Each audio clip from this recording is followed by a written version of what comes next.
अस्सलाम वालेकुम नाज़रीन, सुराब खताब से मुखातिब है तमाम तारीफ़ें नबी आखिरुज़्ज़मा पर जो वजह तख्लीक़ कायनात है, जिनकी वजह से आप हैं, जिनकी वजह से मैं हूँ और जिनकी वजह से कुल कायनात है। आप सबको जुमा मुबारक हो। पाकिस्तान और भारत की सूरत हाल नाज़रीन ख़राब से ख़राब तर हो गई है, बल्कि खौफनाक हो गई है, डैमेजिंग हो गई है और ये बात पॉइंट ऑफ नो रिटर्न पर चली गई है।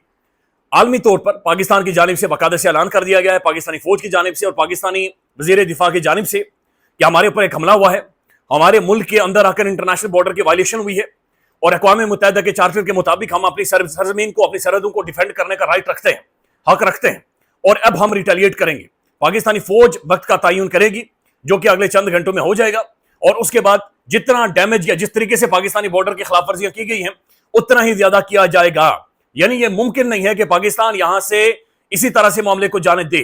पाकिस्तानी फौज की जानिब से कहा गया कि इंडियन मीडिया को जरूरत नहीं पड़ेगी, पूरी दुनिया में गूंज उठेगी जब पाकिस्तानी शाहीन हवाओं में होंगे और पाकिस्तानी J-10C या J-17 थंडर ब्लॉक 3 वो हवा में होंगे।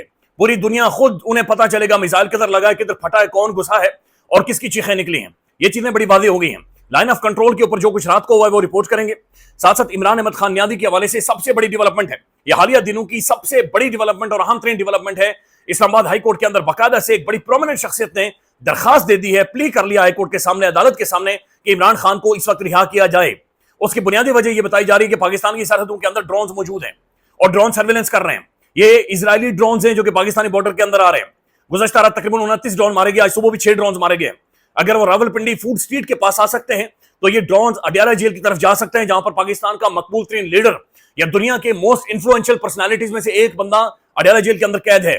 ये बड़ी अहम तरीन डेवलपमेंट है और ये महसूस हो रहा है कि यहां पर कोई ब्रेक थ्रू होता हुआ नजर आ रहा है। चूंकि अगर आपने देखें इस वक्त फौजें बॉर्डर के ऊपर खड़ी हैं, eyeball to eyeball हो रहा है, जंग लगी हुई है, हमारे फाइटर जेट जंगी जहाज हवाओं में है, पूरी दुनिया खासा कंसर्न शो कर रही है। इस वक्त एक नेशनल यूनिटी की जरूरत है, चूंकि जंगे कभी भी फौज नहीं लड़ती, जंगे अवाम लड़ती है, जंगे लीडर्स लड़ते हैं। इंडिया के अंदर एक चेहरा है, नजर आ रहा है, मोदी है, ये कसाई है, गुंडा है। उस गुंडे की तरफ यानी इंडियन किसी को भी सुने होगा यार मोदी करेगा, जो करेगा मोदी करेगा। पाकिस्तान के अंदर वेरी अनफॉर्चुनेट है कि हमारे सामने कोई फेस नहीं है। फौज तो लड़ेगी, एयरफोर्स तो लड़ेगी, लेकिन फौजें नहीं लड़ा करती, लीडर्स लड़ा करते हैं, कौम लड़ा करती है, जंगे कौम लड़ा करती है, उसकी कीमत भी कौम चुकाती है। और कौम का जो लीडर है, जो रहनुमा है, जो एक सेंटर पॉइंट है, एक ग्रेविटी है पाकिस्तानी अवाम की, वो इस वक्त जेल के अंदर मौजूद है। लिहाजा ये दरखास्त अली अमीन गंडापुर साहब ने जारी की है, दायर की है और अली अमीन गंडापुर साहब के बारे में मुख्तलिफ किस्म के तासुर बार मौजूद हैं कि वो किसी और की तरफ से भी खेलते हैं, बाज़ोकात न्यूट्रल भी खेलते हैं, बाज़ोकात इंडिपेंडेंट भी खेलते हैं, लेकिन जैसे भी खेल रहे हो इस वक्त ये बड़ी अहम तरीन डेवलपमेंट है कि उन्होंने बाकायदा से दरखास्त दी है और रिक्वेस्ट किया कि इमरान खान साहब को पेरोल के ऊपर रिहा किया जाए, चूंकि इमरान खान की जान को खतरा है।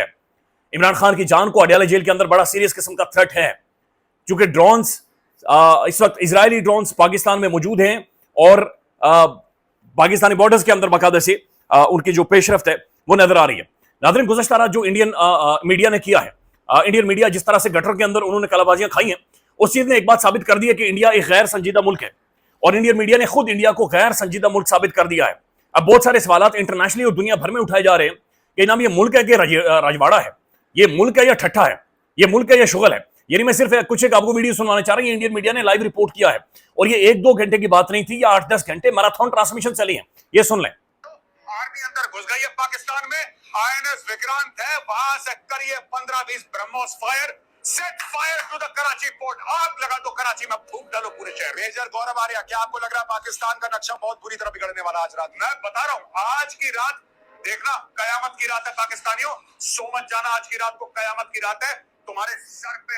अच्छा, आप सिर्फ इन हरामजादों की कमेंट्री सुने, आप इन हरामखोरों की गुफ्तगू सुने। गुस्सा इसलिए चढ़ता है कि पाकिस्तान के अंदर हमारी मसाजिद शहीद हुई हैं, हमारे सिविलियंस बच्चे मारे गए। मैं खुद मुजफ्फराबाद था, एक बच्ची, छोटी बच्ची, उसे लगे हुए हैं, उसके जो पार्टिकल्स हैं मुख्तलिफ वो लगे हुए हैं। उसके बावजूद हम ये कहते हैं कि आप सिविलियंस को इंडिया में नहीं टारगेट करेंगे, आप इबादत गाहों को इंडिया में नहीं टारगेट करेंगे। पहलगाम के अंदर जो इंडियंस मारे गए हैं, हमारे सीने छलनी हैं, हमें खुद दुख है, नहीं मारे जाने चाहिए थे। पूरा साल उन्होंने पैसे जमा किए थे और साल के बाद जाकर बड़ी मुश्किल से वो टूर करने गए थे। वो इंडियन मिडिल क्लास थी, हमारी तरह की मिडिल क्लास थी, लेकिन उसके बावजूद ये हरामखोर, ये इंडियन मीडिया, ये जो घटिया लोग हैं, ये बाकायदा से कह रहे हैं कि पाकिस्तानी सिविलियंस को, यानी अंदाजा लगाइए, ये कह रहे हैं कि कराची को भून दो, पाकिस्तान की सबसे बड़ी आबादी वाले शहरों से कह रहे हैं कि भून दो। ये अंदाजा लगाएं, इस ज़हनियत का अंदाजा लगाएं।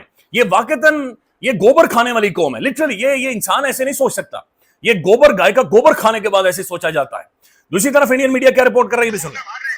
हालत में कहां जा रहे हैं, लेकिन ये आपको बताऊंगा फ्लाइट लेकर कहां पाकिस्तान से किस देश में लैंड हो रही है पाकिस्तानियों की फ्लाइट, और कितने लोग अब तक देश छोड़कर भाग चुके हैं। मेरे कुछ बहुत ही करीबी दोस्तों ने जाना था पाकिस्तान से बाहर और वो नहीं जा सके। 3 से 4 दफा उनकी फ्लाइट्स कैंसिल हो गई हैं। आज भी बहुत सारी फ्लाइट्स कैंसिल हुई हैं। इंडियन मीडिया ये रिपोर्ट कर रहा है कि पाकिस्तानी जहाज भर भर कर दुबई जा रहे हैं, सऊदी अरब जा रहे हैं और पाकिस्तान से नहीं कर रहे हैं। अंदाजा लगा लें, पाकिस्तान के अंदर वो सूटे लगा रहे हैं, पाकिस्तान के अंदर वो इनके मीम्स बना रहे हैं, इनके साथ शुगर लगा रहे हैं, पाकिस्तान में वो इंजॉय कर रहे हैं और वो वेट कर रहे हैं कि क्या पाकिस्तानी फौज स्ट्राइक करे और वो सड़कों के ऊपर धमाल डालें। लिटरली इस मूड में है पाकिस्तानी कौम और ये कह रहे हैं कि पाकिस्तानी भाग रहे। बाकी एलओसी के ऊपर जो रात को हुआ है उसके बाद जो लोगों का कश्मीर के अंदर रद्द-ए-अमल है वो भी मैं आपके सामने रखूं, लेकिन दिस इज हाउ ये रिपोर्ट किया जा रहा है।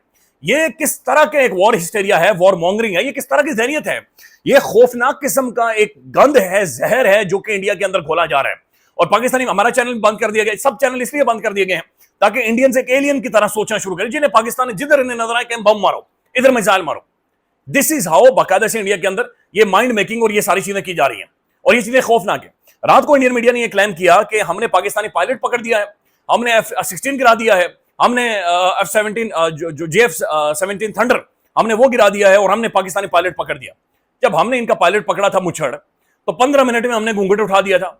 घूंघट उठाकर हमने बताया था कि अब ये है, चोली के पीछे क्या है अभिनंदन मुछड़, चोली के नीचे क्या है अभिनंदन मुछड़। यानी घूंघट उठाकर 15 मिनट में हमने पूरी दुनिया को दिखाया था। अगर रात को इन्होंने पायलट पकड़ा है, हामिद मीर साहब ने, पाकिस्तान के प्रोमिनेंट जर्नलिस्टों ने बाकायदा से ट्वीट किया, हुकूमत पाकिस्तान ने कहा कि हम आपको इनाम देंगे, उस चले उसका चेहरा भी ना दिखाएं, आप सिर्फ नाम बता दें, नाम बता दें कौन सा पायलट पकड़ा। और ये ऐसे डफन है, ऐसे गधे हैं, ऐसे गधे हैं कि इन्हें नाम भी नहीं बन रहा था उस वक्त। यानी कोई खुर्शीद, खालिद, तालब, फलाना ढिमकाना कह देते, लेकिन इन्हें नाम भी उस वक्त नहीं बन रहा था, क्योंकि झूठ बोल रहे थे, क्योंकि फ्रॉड कर रहे थे। और ये चीज इंडिया को एक खैर संजीदा मुल्क बना गई है कि ये नॉन सीरियस कंट्री है, ये संजीदा लोगों का मुल्क नहीं है। यानी मैं इंडियन मीडिया की और इंडिया के जो कुछ एक प्रोमिनेंट पर्सनालिटीज हैं, मैं सिर्फ उनकी ट्वीट्स पढ़कर आपको सुनाता हूं कि वो इस सारी सूरत के अंदर क्या कह रहे हैं और क्या रिपोर्ट कर रहे हैं, और वो मजबूर हो गए हैं। ये बाकायदा से मोदी का एक बहुत बड़ा फॉलोअर है और ये उनके अकाउंट चलाता है। उसने लिखा है कि लास्ट नाइट आज तक ने लाहौर को कैप्चर कर लिया, जी न्यूज ने कराची कैप्चर कर लिया था और रिपब्लिक टीवी ने तो न्यूयॉर्क तक बात पहुंचा दी थी कि हमने पाकिस्तान तबाह कर दिया है। Bye early morning they returned everything so they could capture it again tonight. सुबह वो दोबारा से सो गए ताकि रात को उठकर दोबारा से इसी तरह का धमाल लगाए। और ये इंडिया के अपने लोग कह रहे हैं, वहां के लोग बाकायदा से रिपोर्ट कर रहे हैं। ये बसंत महेश्वरी हैं, again a very prominent figure. इन्होंने ट्वीट किया है, I have never deleted my tweets but today I am deleting all tweets. यानी बरखा दत्त जैसी साफी भी ट्रैप हुई है। वो भी ये कह रहे हैं कि कराची पोर्ट तबाह हो गई है, लाहौर तबाह हो गया है, फौज घुस गई है, फौज बाहर आ गई है और उसके बाद जनाब पायलट पकड़ा गया है, फलाना ढिमकाना। बरखा दत्त एक उस्ताद समझी जाती है जर्नलिस्टों की, साफियों की, दहाइयों पर मबनी एक बड़ा कैरियर है उनका तगड़ा। और ये वही बरखा दत्त हैं जो शरीफ खानदान से मिलने उनके घर में गई थी, और ये वही शरीफ खानदान है जो अभी तक मोदी का नाम नहीं ले रहा। यानी हैरान कुन बात है। मैं तो कह रहा हूं कि इस हरामखोर को मैं गालियां देकर मुखातिब कर रहा हूं और यही काम पाकिस्तानी कौम कर रही है। इस पूरे मुल्क के अंदर वाहिद शरीफ खानदान है, वाहिद मरियम नवाज है, वाहिद नवाज शरीफ है, जो कि ना तो मोदी का नाम ले रहे ना तो इंडिया का नाम ले रहे। अभी तक जितनी डेवलपमेंट्स हुई हैं, अभी तक इस खानदान ने इंडिया या मोदी अपने मुंह से नहीं निकाला। ये कहते हैं पाकिस्तानी शाइन उड़ेंगे, पाकिस्तानी फौज स्ट्राइक करेंगे, आसिम मुनीर वेल डन, हम तुम्हारे साथ खड़े। किसके खिलाफ खड़े हैं? किधर स्ट्राइक करेगी? किसने इस मुल्क पर हमला किया है? किसने इस मुल्क में मिसाइल मारे? ये नहीं बताते, ये नाम नहीं लेते। इसका मतलब यह है कि जब युद्ध हो रहा है और युद्ध के दौरान भी ये नहीं बोल रहे, तो इसका मतलब है कि संबंध हैं, इसका मतलब है कि इंडिया के अंदर संबंध हैं। और ये खैर बाद में बात होगी, चूंकि अभी ये क्रिटिसिज्म का या इन सारी चीजों का वक्त नहीं है, ये टाइम नहीं है। नाज़रीन, अभी जो खबरें आ रही हैं, आईपीएल कैंसिल हो गया जी। आईपीएल का कल एक मैच कैंसिल हुआ था, लेकिन अभी जो मुख्तलिफ खबरें आ रही है मुख्तलिफ प्लेटफॉर्म से कि आईपीएल कैंसिल हुआ है, पीएसएल दुबई मुंतकिल कर दिया गया है। लाइन ऑफ कंट्रोल के ऊपर भिंबर से लेकर नीलम तक खौफनाक फायरिंग हुई है, खौफनाक किस्म की फायरिंग। ये पुंछ सेक्टर से खबरें आ रही हैं, वहां से जो लोग हैं खुद रिपोर्ट कर रहे हैं, बता रहे हैं, बल्कि वीडियो पैगाम बनाकर जारी कर रहे हैं कि रात को इंडियन फोर्सेस चौकियां छोड़कर वहां पर भागी है। बहुत सारी जगहों पर उन्होंने सफेद झंडे लहराए, लेकिन उसके बावजूद पटकार लगे हैं और वहां से वो भागे हैं। खौफनाक गोलाबारी भी है, खौफनाक गोलाबारी, हैवी तोपखाना इस्तेमाल हुआ है और वहां पर जो आबादियां हैं उन्हें वहां से ज़ाहिर पहले मुंतकिल कर दिया गया था, वहां से जानवरों, माल मवेशियों को मूव ऑन कर दिया गया है, लेकिन साथ साथ हिदायत जारी कर दी गई है। लाइन ऑफ कंट्रोल के ऊपर उसके करीब तरीन जो भी गांव हैं आजाद कश्मीर के अंदर, खास तौर पर बिम्बर से लेकर नीलम तक, जहां जहां पर लाइन ऑफ कंट्रोल लगती है, वहां पर बाकायदा से हुकूमत पाकिस्तान ने, पाकिस्तान की इंटेलिजेंस एजेंसीज ने, खुफिया इदारों ने यह बाकायदा से अहकाम जारी कर दिए हैं कि कोई भी मशकूक शख्स अपने बाजार में, गांव में अगर देखें, उसे फौरी पकड़ें, पकड़कर पुलिस के हवाले करें। आपके बाजारों में, सड़कों पर कोई भी मशकूक शख्स इन हालात में नहीं होना चाहिए। फिर कोई भी बैग, खलूना, कोई भी ऐसी चीज देखें किसी भी इमारत के बाहर, खासतौर पर मसाजिद के बाहर, खिलौने बेचने वाला, बर्तन बेचने वाला, किसी भी किस्म की कोई चीज अपने हाथ में रखकर एक अननोन बंदा वहां पर मौजूद हो तो उसे फौरी तौर पर दूर ले जाएं, फौरी तौर पर दूर ले जाएं। उसे वहां पर आपने नहीं भटकने देना, उसकी मौजूदगी आपने वहां पर जाहिर नहीं करनी।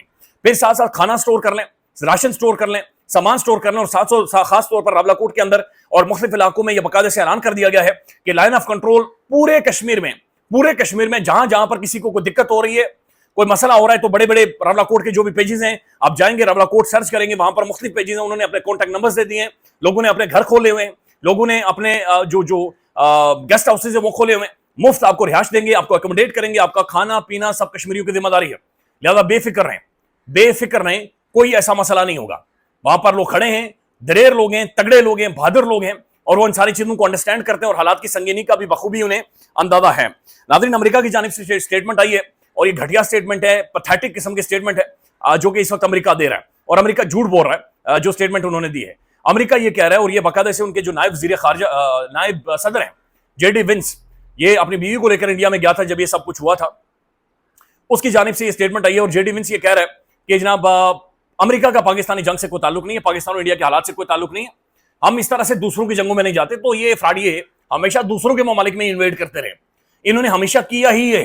ये दुनिया भर में दहशतगर्दी को पालने वाला मुल्क है। देखें, we have to review the position.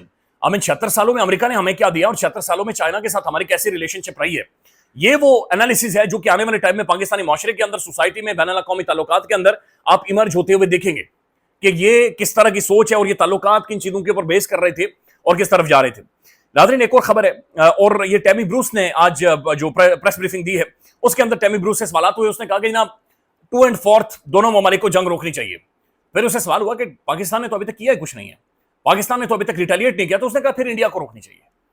इसका मतलब यह है कि अमेरिका हल्की आंच उसने रखी हुई है, और इसका मतलब यह है कि खौफनाक हालात मजीद बनेंगे और ये चीजें खराब होंगी और ये सिचुएशन मजीद इंटेंस होने वाली है।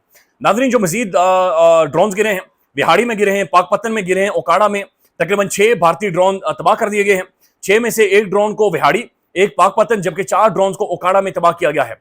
अब तक भारत के 35 ड्रोन पाकिस्तान के अंदर तबाह कर दिए गए हैं। 35 ड्रोन जिन्होंने पाकिस्तानी सरहद के वायलेशंस किए हैं और पाकिस्तान के अंदर दाखिल होने की कोशिश की है। पाकिस्तान के जो वजीरे डिफेंस मिनिस्टर हैं ख्वाजा आसिफ, जुगतों की फटरें उन्होंने खोली हुई है। यानी ख्वाजा साहब को इस वक्त जुगते मारने का दिल कर रहा है, ऐसा महसूस हो रहा है। सियालकोट के थड़े के ऊपर वो बैठे हुए हैं, ऐसी वीडियो शेयर कर रहे हैं कि जो नहीं शेयर करनी चाहिए। शुक्र लगाया हुआ ख्वाजा साहब ने। वजाद सईद खान साहब का कमेंट है, बड़ा जबरदस्त है। वो कहते हैं कि जब ये सब खत्म हो जाएगा तो भारत और पाकिस्तान दोनों एक बात पर मुत्तफिक होंगे कि ख्वाजा आसिफ भारत के झूठ और गलत बयानी के हथियारों में सबसे बड़ा हथियार था। शायद जदीद जंगों की तारीख में यह सबसे बदतरीन दिफाई तर्जुमान है, सबसे बदतरीन दिफाई तर्जुमान मोहतरम ख्वाजा आसिफ साहब। ख्याल रखिएगा। अल्लाह हाफिज़।